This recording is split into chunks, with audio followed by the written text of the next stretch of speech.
Sambhal has been in the headlines since the communal clashes broke out during the court-ordered survey of Shahi Jama Masjid. Since then, the focus has been on Sambhal's history and its heritage. Now, a 1924 report has raked up another political storm. This report mentions that Hindus were the victims of the communal riots that broke out in 1924. This was a report not filed by the BJP, the government, or any right-wing organization, but by Jawaharlal Nehru. Pandit Nehru was sent to riot-hit Sambhal by Mahatma Gandhi to find out what triggered the communal riots in 1924. The report clearly states that Hindus are aggrieved and two of their temples were desecrated. Let's take a look at the other observations made by Nehru. Now, these are some of the observations that have been made. The first of being, prima facie, Hindus are aggrieved. Then he goes on to make another observation that two of their temples have been desecrated. The third observation is that number of Hindus have been beaten badly. Observation number 5 is that no Mohammedan has sustained any marked injury. He goes on to make another observation that desecrated temple is called Surajkund temple. Observation 6. A great deal of temple property is present in Sambhal. Observation 7 then goes on to say, if we can quickly bring up on the screen, Muslims have always been the top dogs in Sambhal or have enjoyed considerable influence. Observation 8 is that it is clear that Hindus didn't prepare to attack. Observation 9 is that the initiative in this respect was by Mohammedans. Observation 10 is that a suggestion that Hindus desecrated their temples is absurd. Let's also go on to what has been stated by Nehru, who arrived in Sambhal on the 8th of September 1924 after the communal clashes broke out in the town during Muharram. Let's look at what else he has mentioned in this 13-page report. In this report, Nehru has mentioned that there was a mandir in Sambhal which was in fact subsequently converted. It's an ancient town that's mentioned in the Puranas. It was an important place in the Hindu period, is what Nehru has also observed. He further goes on to say that Prithvi Raj built a fine temple in this Sambhal town as well, and this temple was converted into a principal mosque in the city. The mosque still exists, so do other relics of Prithvi Raj, says Nehru, and that it was full of tirths as well as sacred wells. It is said the next avatar will come from Sambhal, is what Pandit Nehru has said. The population is under 50,000 and two-thirds is Muslim, is what has been claimed. There are 32,000 Mohammedans and 16,000 Hindus, is what has been stated by Pandit Nehru as far as this particular report is concerned. Now, BJP is using Pandit Nehru's 1924 report to hit out at the Congress and has hurled a hypocrisy barb at the grand old party. The BJP accuses the Congress party of playing appeasement politics to secure their vote bank. On the other hand, Congress claims that it was an attempt by BJP to create a divide amongst communities to take political advantage. Listen in to the war of words. Leaders were to reconcile conflicts, to create peace and harmony among themselves or among the communities. But these days, particularly BJP, is to add fuel to the fire. This is what is happening. BJP is not only adding fuel to the fire, rather they are trying to provoke one community. आज संभल का सच 2024 में नेहरू और गांधी जी के बीच में पत्राचार के माध्यम से जो 1924 में हुआ था वो सामने आ चुका है। नेहरू जी बोलते हैं कि मुझसे अपेक्षा मत कीजिए कि मैं हिंदू और मुसलमानों के बीच में कोई सुलह करा दूं, क्योंकि मेरी बात मुसलमान क्यों मानेंगे और हिंदुओं का प्रतिनिधित्व मैं कर नहीं सकता। ये दिखाता है कि चाहे 1924 हो या 2024 हो, कांग्रेस ने हमेशा वोट बैंक का साथ दिया है, सच का नहीं। You're watching the News Hour at 10, debate number 1 on Times Now, Super Prime Time.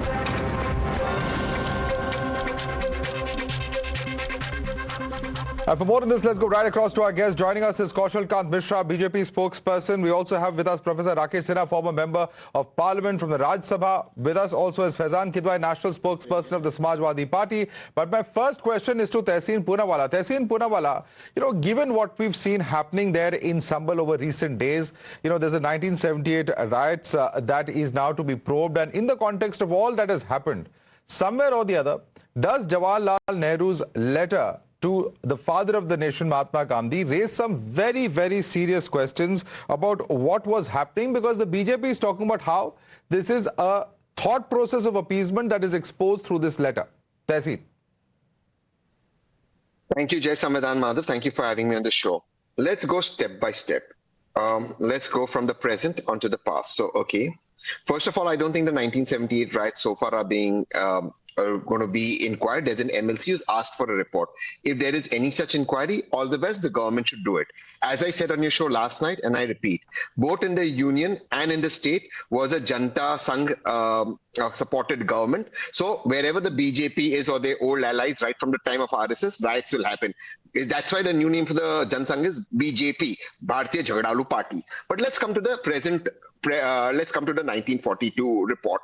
I'm glad the BJP today takes Nehru-ji 1924, sir. 100 years ago. Sorry, I apologize. 1925. Got the last two digits. Sorry. 1924, right? And I'm glad that the BJP now takes Nehru-ji seriously, because everything that goes wrong. In fact, incidentally, the GST portal is not working right now. That also must be Nehru-ji's fault. So they blame Nehru-ji for everything. But what does that letter say?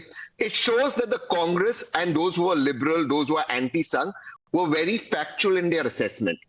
What does it show about the BJP?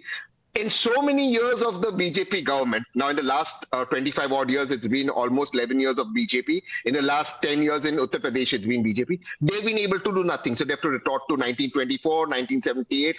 A few months ago, less than a couple of months ago, there were riots in Sambhal, or there was an incident in Sambhal. There are incidences in Bairaj. There's incidences all across the country. Okay, we'll come to all those incidences. We'll come to all those incidences. The subject today is the letter. Let's stick to the letter itself and the questions that arise from the letter. One second. You are saying that the letter shows that Mr. Nehru did a clinical assessment of the situation there. He was impartial, so on and so forth. But let me bring in Rakesh Sinha on that before I bring in the BJP and the SP spokespersons.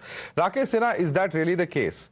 Does this letter show a person who is impartial, who has analyzed the entire situation? Because he says if you're going to deny this letter, then you can't hold Nehru responsible for every problem that India currently faces, as the BJP and the right-wing leaders normally do. Either, you can take that argument, or you rely on Nehru's assessment as far as this letter is concerned. Is that a valid argument, Rakesh Sinha? Nehru had been inconsistent in his approach to secularism. That is the point. Nehru started Muslim contact program. It resulted in a complete failure in 1945. And earlier, Nehru supported those Jinnahs and Muslim leagues friendly. There was a friendly relationship with them. So Nehru at one place talks about in 1948 on 24th January in Aligarh Muslim University, he cautioned the Muslims that you are part of the same breed, same tradition. Do you feel pride of the Indian culture? Do you feel pride of our history, our legacies, and our heroes? He used the term, I am a Hindu, you are a Muslim. But at the same time, on Kashmir issue and other issues, he followed the policy of appeasement. But the politics of appeasement dominated Nehru's personality, philosophy. But what is very important here, Madhav, is that in India, cultural geography has not been taught properly. Once the cultural geography is being taught to the new generations and even the present generation, many problems would be resolved. Cultural geography shows that there is enough diversity in India, how the people interact, how the two social groups, two linguistic groups interact with each other, how they treat each other's traditions, each other's cultural milieu. That is important. It has been neglected under Nehruvian secularism. Okay. Second important thing which must be noted down as far as Sambhal is concerned, there are so many parts in this country. This is a factual condition. I am not blaming a particular entire community, but this is the truth, that Hindu migration from the Muslim-dominated area, whatever may be region. What I find, there is a sense of contempt. More than that, Muslims lack this social accommodation. So they don't accommodate the Let's go one by one. Other religions. There are many points, sir. Sir, there are many points you have made. Yeah, there are many points you made. Let me come to the last point that you made of demographic change. And let me cite the statistics. One second. Let's go one by one. Let's go one by one. Everybody will get a chance to rebut. Tehseen, the point that he is making is this, and I'm going to read out the statistics from the 71 census to the 2011 census. There's a 10% demographic change between the communities that takes place in Sambhal. Is there a point in what Dr. Rakesh Sinha is saying? Does he have a fair point? Look, the 2011 census is not officially released, but okay, the BJP wants to hold it. They should release all the census of 2011, not hide selectively, including the caste census. That the honorable MP will hide behind to hide the failures of the BJP. But let's come to the issue at hand. Is there demographic change within areas? Yes, there will obviously be. That's got nothing to do with religion. That's got to do with economic opportunities, because the Hindus are interviewed by Times Now, and your colleague said, look, there has been no such in recent times polarization. It's happened again in 2024. There's, of course, been a history, and then that had seemed to settle down. But let me come to the larger point. Again, you're blaming Nehru for everything, including in Kashmir. This is the selective history. You only want to take one part of a fair man of India's first prime minister, not the other part. I'm not even going to Kashmir, how Nehruji included Vallabhbhai Patel, how 370 was actually coming. I'm not even going into that history. The simple fact is, in 2024, yes, we should study a 1924 letter. We should study what happened in 1970s, but what is our way forward? Nobody wants to discuss this, and the only one to benefit from this hate is the BJP. Nor will the SP benefit, nor will the Congress. The MIM and the BJP will benefit from this hate because they want Hindu-Muslim polarization, as a result of which the country remains polarized, and they are not asked questions on the economy. Okay, let me ask that question to Kaushal Kant Mishra, since it's a direct question to BJP. Kaushal Kant Mishra, the BJP, the MIM and certain political parties will benefit from it because this is essentially to try and divert from the state of economy. It's unfair to blame Nehru for every problem that exists today. This is, in a sense, is Tehseen's argument. Please respond to him. Madhav, I am an orthopedic surgeon, and it is usually taught to us that prevention is better than cure, and diagnosis is the most important factor. If we are going to diagnose some problem, because in the democracy, rights are like a cancer. If a cancer patient coming to me, what the Indi Gadbandhan, Congress Party and Samajwadi Party wants, that I should not take history, I should not go to the family history, I should not investigate, I should not do the biopsy, I should not do the surgery, I should not do the radiotherapy, and I should not rehabilitate. Why? If you are not diagnosed the problem properly, how you will treat the problem? I am quoting the Nehruji's one para in this same report, which is cited that owing to their large majority in the town and neighborhood, and for other reasons, Muslims have all along been top dogs in the Sambhal, wrote Nehru. What he is saying, it means he is telling that this particular community is in the Sambhal is not behaving properly. It is not my quotation. Top dogs. No. Top dogs just means they are the persons who are top dogs. These are the persons who are in control. Okay, they're sort of the persons. Unka varchasva hai is, if I think is the best translation that I can think of. But I think that's a very valid point in the current context, Dr. Kaushal Kant Mishra, because Faizan, at the end of the day, we have a situation where a few months ago, and you would recall the first ASI report when they tried to visit the Jama Masjid in August, that very clearly says and notes on record in black and white that they were not allowed to even approach the mosque. They later had to approach the authorities, and that's when this so-called ASI protected monument, then only ASI officials to go. So that mentality, the BJP is saying, continues to exist from over 100 years. Is there a fact in that?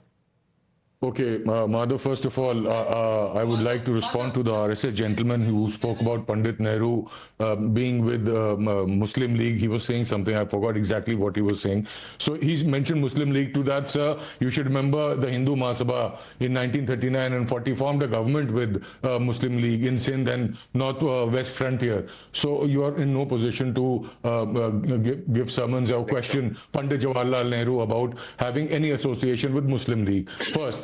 Second, Madhav, as far as the Bharatiya Janata Party individual was talking, see, if you read the letter of Pandit Jawaharlal Nehru, it further exposes this bluffing Janata Party, because Pandit Jawaharlal Nehru, as per his letter, the religious population of Sambhal, that was in 1924, and what it is today, is almost the same. There was always Muslims who are in majority. So this narrative of right-wingers and BJP, these rabble-rousers, that there's a religious change in the religious demography due to Hindu exodus stands exposed. And there's a Rastogi Parivar.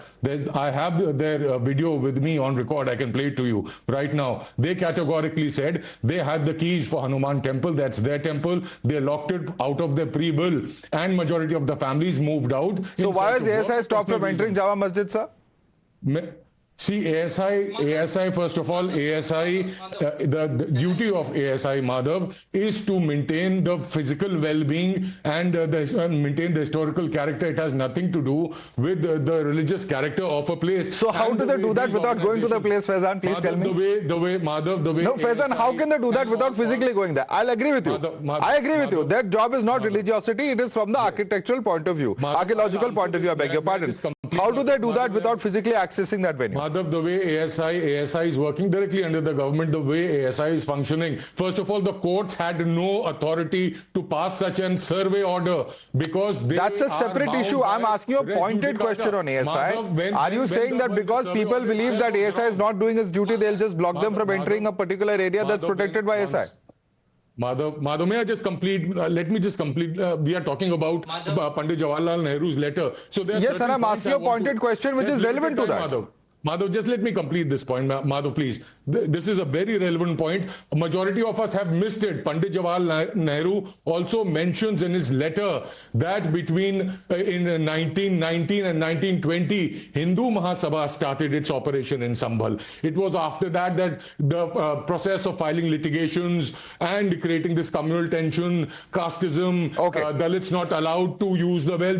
Well, I don't think even the RSS had started in 1924. I believe it was a year after that. But Hindu Mahasabha was active already in Sambhal. Kaushal Kant Mishra, would you like to respond to what Faizan is saying? So they were there to create this confusion. Madhav, Faizan is quoting the wrong data. I have got the data. In 1924, Faizan, you made your point. Let him speak now. 1 second. Hindus are 50,000 and Muslims are... Please. Faizan is making wrong data. I have got the data. In Sambhal, in 1924, when the rights happened, when the Jawaharlal Nehru report was submitted, the population of Hindus are 50,000, while the Muslims are 35,000. During the time of independence, the population of Hindu is 45% and Muslim is 55%. In 2024, unofficial data, whatever the propagated is, 15% Hindus and 85% are Muslim. This is clear-cut demographic change, and he is telling lie on the national television. Mr. Kaushal Kant Mishra, let's go by census data. We are all reasonable individuals. The census data very clearly says, and I have that with me. Faizan, let me, and that's a question that I actually spoke about. The 1971 census puts the population of Hindus at 61.23% of the population. Muslims was 38.15. In the 2011 census, Hindu population has dropped to 52.14, while Muslim population has risen to 47.12. This is the government's data. And it doesn't matter which government was in power. This is the census that we're talking about, Faizan. Are you going to dismiss the census data now? No, Madhav. Madhav, as I mentioned, the Rastogi family, kindly listen to what they have to say. Sir, what does Rastogi family have to do? We're discussing demographic change here. I'm saying that is right. Maybe you're correct. Let's assume you're correct on having the keys to that temple. The point I'm making is this. The point of you said that demographic change is wrong. But what about the census data, sir? Madhav, they move out in search of work. People move out in search of work. This doesn't mean there's an exodus of So only one community is people move out in search of work. Others don't. Unfortunately, Muslims, this is a problem in the Muslim community. They do not get educated. They stay and do the family work which they are doing. This is an unfortunate reality. Can't help it. It should change. But this is the reality. Hindus do get themselves educated and go Kaushal Kant Mishra, does that argument make sense to you? It is clearly, with the census data, it is clear that there is clear-cut demographic changes. And wherever the Muslim population start accumulating in any place, even in Delhi, there is always a migration of the other community because they behave like intolerant person. And it is not me, it is cited by the Jawaharlal Nehru report itself. Please go and read it. It is the covering letter says clearly that wherever the Muslim population is rising, the Hindu population migrated from that place because they are intolerant. It is not my word. It is written in the covering letter of this report only. Please go and read. And it's not the Jawaharlal, RSS or BJP or Jan Sangh. It is Jawaharlal Nehru. But why the Congress is changing the pattern? Because of vote bank, nothing else but more vote bank. Yeah, let me bring in Tehseen now. Tehseen, you know, one of the points where Nehru writes to Gandhi and he says, he highlights the communal tensions prevailing in the region. He says he's got sufficient data and evidence from the Hindu side which shows that it was the Muslims who were responsible for the violence. The question that then arises is, why does Mr. Nehru then later in the letter say that he does not want to speak up for either the Hindus or the Muslims? If he has clearly identified an aggressor, then surely as a senior leader, his job as a General Secretary of the Congress, he was, I believe, at that point of time, he should have eased the situation, talked to both sides, calmed tempers and then moved on. But the Nehru of 1920 and the Gandhi of 1920 are not the Gandhi and Nehru post 1930. That while he may have been the General Secretary, there were other tall leaders, and I do accept maybe perhaps in hindsight is always 2020. What if you would have intervened? No, but the question is, this will give BJP an opportunity to say that this is again appeasement. I agree, and I'm ready to say I'm taking Nehru G's words. I'm not selective. I'm saying Nehru G was correct. I'm saying Nehru Ji was correct. Now Nehru Ji realizes his mistake in 1948. Look at the letters between him and Sardar Patel. He holds the RSS responsible, Sardar Patel, for the celebrations for Gandhiji's killing. Now, the same Nehru that they're quoting in 1920, 1947, 48, the first Prime Minister of India, except him and Sardar Patel. Sardar Patel, with respect, say RSS is sorry for celebrating Mahatma Gandhi, for the hate speeches they made, for abusing the Constitution. That they will say, oh, that is the past, you don't take it. But Nehru's one where he's been honest. This shows Nehru's the most tallest and the most secular leader of our country. Okay, Rakesh Sinha, Nehru was the tallest and the most secular leader. Would you define this as being a secular leader? When you identify who's responsible for violence, you don't ease the situation because Nehru very clearly in this particular case says that he doesn't want to represent either the Hindus or the Muslims. You know, for the contemporary problem, to a larger extent, Nehru was responsible. His social philosophy was so much in a diminished stage that I'm giving one example, leave it to Sambhal. In Ajmer, there was riots in 1947 December, in which 800 people were arrested. And Nehru, bypassing the Sardar Patel and bypassing the Chief Secretary of Ajmer, sent his private secretary to inquire and he asked to kindly arrest some Muslim Hindus also because this will create a balance. So those who are engaged in the communal riots, at this juncture, Sardar Patel resigned from the cabinet. Both Nehru and Sardar Patel sent resignation to Mahatma Gandhi. It was the assassination of Mahatma Gandhi which resolved the crisis. And Sardar Patel stood for the Chief Secretary of the Ajmer. So Nehru did everything to appease the Muslims. Just I'm giving one more example. Waqf Act in 1954. You know this, you just go through the debate in the parliament. 1954 Waqf Act in Rajya Sabha, Lok Sabha. Most of the Muslim members were opposed to this Waqf Act, Muslim Waqf Act. And it was the Congress party imposed through a private member bill. They communalized them in the donations. They communalized them in the human services. This is a pathetic condition. The finest thing of Nehru was that he used to hide behind the liberal democracy. Every time he was quoting Constitution, every time he was quoting the universalism, but at the same time what he was doing, he was favoring that particular community. I don't know what is the reason. Basically the reason is that Nehru was so much influenced by Western concept of secularism. He had forgotten that there is an Indian tradition of secularism. And we have a civilization. So two things about Madhav I will tell for the present crisis. One, the civilizational obligation Muslims are forgetting. They are just going for the constitutional obligation. India's constitution is secular because our civilizational tradition is secular. Once the Hindus would lose the majority, India would be turned into a theocratic state. Nobody can watch that Hindus as a minority and India will be a secular state, number one. Second is neighborhood sentiment. Muslims must develop the neighborhood sentiment, they don't develop. As I am quoting, 1911 census report, Census Commissioner says that Hindus hardly bother what their neighbor worship or what religion they follow. Okay. This is the Hindu. They just care for the social status of their neighbor. So let me in this context quote from the claim of ACL Carlyle, and it is a claim, and you can counter it if you want to, in fact, Faizan, but this is what he says. He says that the Jama Masjid was then taken over by force around the time of the mutiny through forged inscriptions and false testimonies. Is that not something that should be addressed? Is a question that has repeatedly come from the BJP side. Madhav, first of all, what you're quoting Babar Nama, right? About Babar Nama. This is ACL Carlyle's report, sir.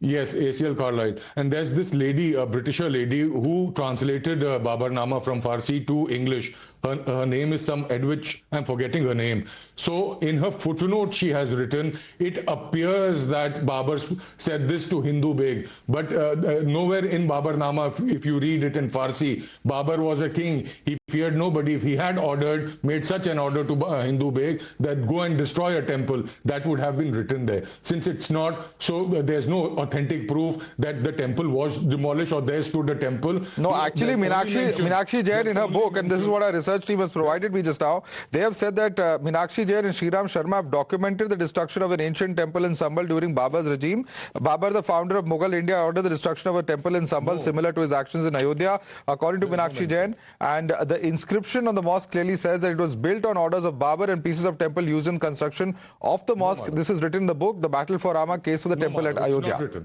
I can tell you it's not written. Nowhere in Babar Nama is there any mention of destruction of a temple. This is not Babar Nama, I'm citing another historian. Historians, Madhav, there are a lot of historians who would refute this claim. So we have to believe what is written in Babar Nama, because the right-wingers are constantly quoting Babar Nama. And Madhav, let me put this point. You are saying that Pandit Jawaharlal Nehru, as per what the right-wingers are saying, that Pandit Jawaharlal Nehru's letter says, accuses Muslims of being the aggressor. He in his letter says, prima facie it seems that Hindus are the aggrieved party, but at the same time he also says that the Hindu side is exaggerating the cruelty being done by Muslims. Not at all. Let me correct you just there. He has in fact very specifically said the suggestion in the Muslim version that Hindus themselves must have desecrated their temples, broken the images, pure fancy, not possible to accept without the strongest of proof. In our pointing out the inherent improbability of this, we were told that Aryas do not believe in idol worship and must have done this in order to accuse Mohammedans of it afterwards. So I think we should all read this letter in great detail. It's out there in the public domain. It's not a private document. It's on the websites for anybody who wants to see. But certainly, of course, in the context of what's happening in Sambhal, it adds a lot of facts to the current debate that are certainly debatable as well. I'd like to thank all our panelists for joining us. Dr. Kaushal Kant Mishra, Professor Rakesh Sinha, Faizan Kidwai, Tehseen Poonawala. Thank you so much for joining us this evening.